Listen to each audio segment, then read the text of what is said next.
Welcome to Oak Street Alley. It's a place near and dear to my heart in the historic Coronado district in Phoenix, Arizona. For the past 7 years, my dog Kato and I have walked up and down this alley nearly every day. When we first discovered the alley, there were only a handful of murals, and it looked mostly like this. But over the years, the alley developed into something truly wonderful. It's now a beautiful community gathering place, a public art destination, and home to more than 100 murals. But how did Oak Street Alley come to be? Legend has it that in 2014, a Coronado resident who lived on Oak Street was looking for a way to get rid of graffiti and the tags that kept popping up on his back wall. So he went to The Hive, the local artist collective, and asked if they had any ideas to help. Local artist and Coronado resident Bill Hemphill took the reins and began to ask neighbors permission to paint on their back walls. One neighbor with a lot of wall space, he said yes, but only if one of the walls would be a classic car.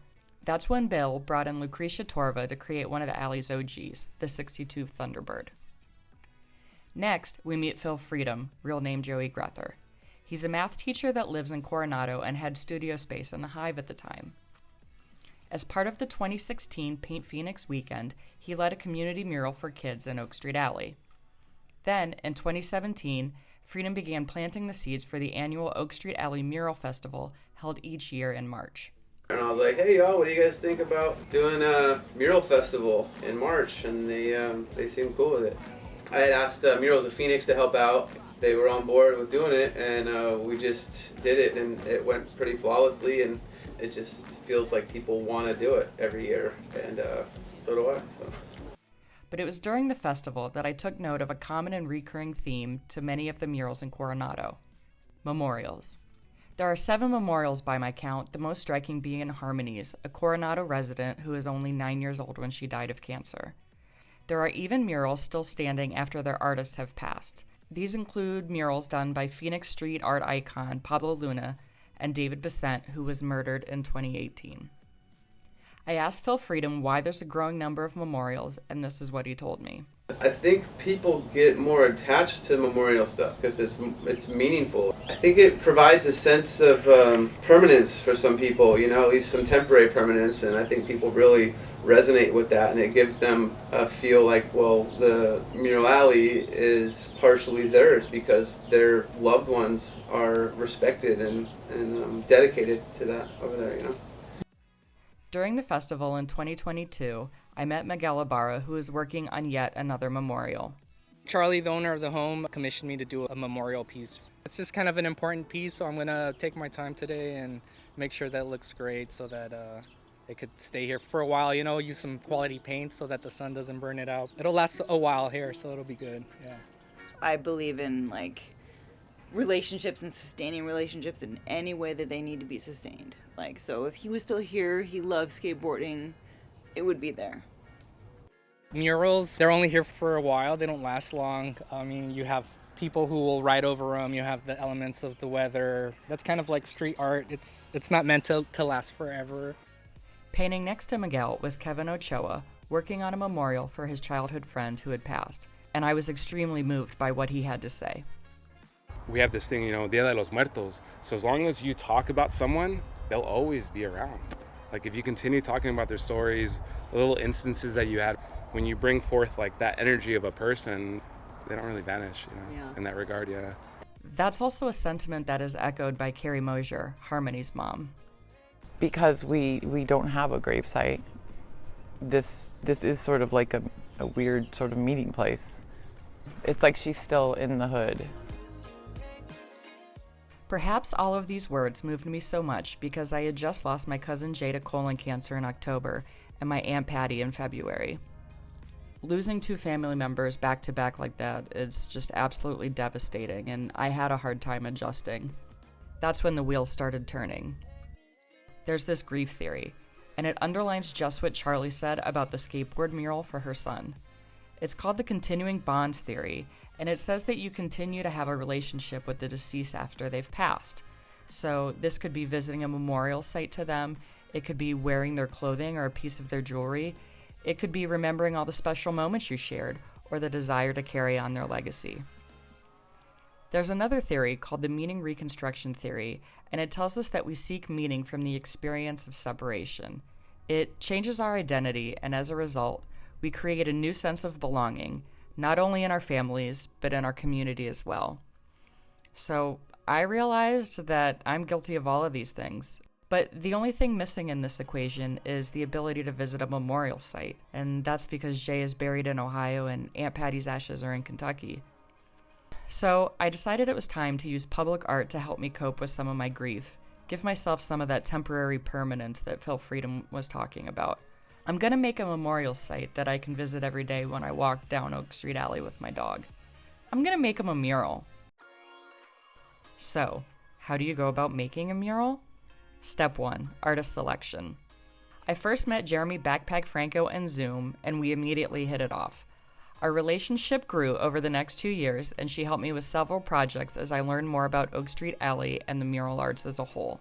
I knew she was the perfect person to ask to do this mural. In fact, she was the first person I asked, and she loved the idea.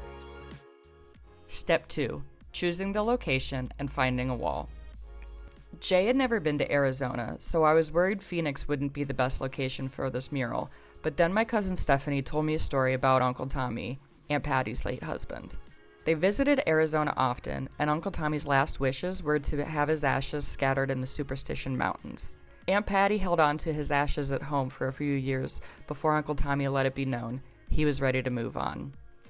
So anyway, I was out visiting and we're sitting there talking, and she makes this comment about how she had been at a beauty salon recently and there was a travel magazine there, and on the cover it was about Arizona, and she felt like it was him saying, like, you need to take me to Arizona. And we're like getting up and walking out and kind of conversing as we're walking out the door, and we're backing out of the spot. She's driving, and as she pulls out of the spot, the car parked in the lane right here, the license plate said, "Take me to AZ." It couldn't have been more stark or clear or in your face. So now it's time to pick the wall in Oak Street. I chose this wall for a number of reasons. Number 1, it's graffiti. Number 2, this pole is super inconvenient and it could keep others from covering it up during future festivals. Maybe it'll last a little bit longer. Yeah, there's a definite way more permanent thinking in the planning of this. But because this has a telephone pole in front of it, it wasn't the most popular wall. Nobody would want this wall. I was okay with it. Number 3, John Scott Howard, the neighbor who the wall belongs to, he loved the idea too, and he agreed to let us use his power and backyard for supply storage. But what's really awesome about this location is that Jay, he was a huge Superman fan, and there's a Superman mural right across the way.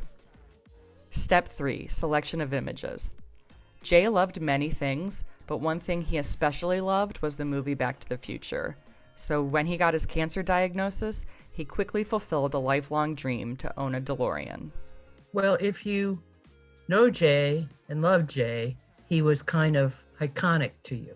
The DeLorean was a part of his iconicness. It goes back probably to the time he was 6 years old that he wanted a DeLorean. We were facing something so harsh as his illness. I didn't care pretty much what it would cost or what it would take to get it for him. And we did that. Meredith sent me a 10-minute clip of the movie. I had not seen the movie. And so that 10-minute clip just embodied a lot of really cool elements. The lightning, the Christopher Lloyd, like frenzy of like the Back to the Future moment, and the car and the clock tower. So they became immediate, like, yeah, that's what we're going to put in the mural. So the image of a DeLorean was a no-brainer, but how do we work Aunt Patty in there? Then it came to me, her beagle Lily. You don't like the new meal plan? You want to start your diet Monday? No, we got to do it today. In the Back to the Future movie, Doc Brown tests the DeLorean time travel with Einstein the dog before he does it himself. So movie fanatics could notice it's not the right dog in the mural, but that's okay, it's close enough. With the artist chosen, the images in place, and the location determined, it was time to get to work. First, we needed to prep the wall. Denny Krank works with several artists in the neighborhood, prepping and priming walls before they get started. First, he removed all the rocks and debris from the area. Then he washed the wall. Then came the base coat. Now the wall is ready for Bacpac. All in all, it took Bacpac 5 days total to get the mural done, starting with projection day. I met her on a Friday night and we set up a projector and traced the image onto the wall using paint markers. Each morning after, we sat up right at 6:30 and worked until the sun went down. As I sat and watched Bacpac create this masterpiece, I had plenty of time to get to know Bacpac better, and I had plenty of time to think about Jay and Aunt Patty. I thought about how this mural will share Jay's love of Back to the Future with the community. I thought about all the great times I had at Aunt Patty's house growing up, and I thought about how I want to make those memories for my non-blood nephews, Julian and Adrian, as they grow up.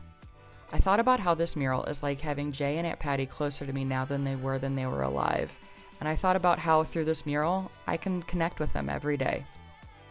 Oak Street Alley gets plenty of tourists, and everybody that stopped by wanted to know the meaning behind the DeLorean. I shared a condensed version of my story with these strangers, and though it's a story I don't like to tell, it was cathartic, and it's a story that gets easier to tell every time I tell it. Other visitors shared their stories with me.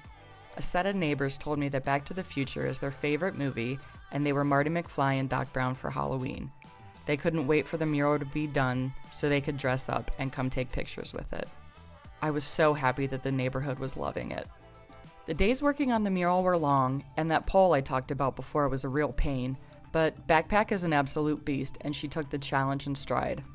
I'm forever grateful for her. The last step in making the mural is for Bacpac to sign her work. Then Denny came to add a clear coat to help protect the paint from the sun. But there's one more thing that makes this mural so unique and amazing, and that's Bacpac's idea to add animations to it. It's a nice touch. And I just thought, wow, this is a great opportunity for me to do lightning and some AR, some augmented reality that I've been studying. So that was a new opportunity that I don't get to do on a cactus mural. Like, you know, it'd be too corny. So with the mural now complete, where does that leave me in my grief? You know, there's something about these grief theories, and that's that they're right on. In creating this mural, I've reconstructed meanings and started to make it better.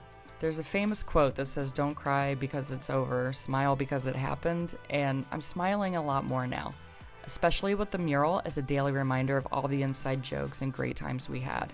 And now, in a weird way, it's like Jay and Aunt Patty are here with me and Cato every day. The mural is also allowing me to not only continue to have an ongoing relationship with Jay and Aunt Patty, but I'm also creating new bonds with several artists and the people in Coronado and sharing our stories of loss and love. After talking to Carrie Mosier, Harmony's mom, I know I'm not alone in this, especially with the Coronado behind me. The neighborhood rallied behind us in a way that was so just crazy, like it was like they just became our family. And she's absolutely right. A few weeks before we began the DeLorean mural, a few community members came together to help restore the cement for Harmony's mural at the call of Bud Kahn. Only one of the people helping that day had ever met Harmony, and that was Frank Rowe. And he told me the story of how he got Thomas Breeze Marcus to create the mural for Harmony before she died. We later cried together in the alley while exchanging our stories, and we shared a special bond in that moment. So now, from personal experience, I know just why memorial murals are so popular. They provide temporary permanence in that they help extend the life and memories of loved ones lost. It helps to keep their spirit alive. In a sense, it's like they're still around. These murals offer time for reflection, a pathway to acceptance, and can help in creating a new life after loss. It lets you give back to the community and spread the light and love that was inside the person you lost, and create new bonds and friendships in the community in the process. So now, every day when the sun rises, and then again when the sun sets, Cato and I take a walk down Oak Street Alley, but it's different now. It was always near and dear to my heart, but now there's an actual piece of my heart there, and while the mural may not be there forever, it's there at a time when I need it most.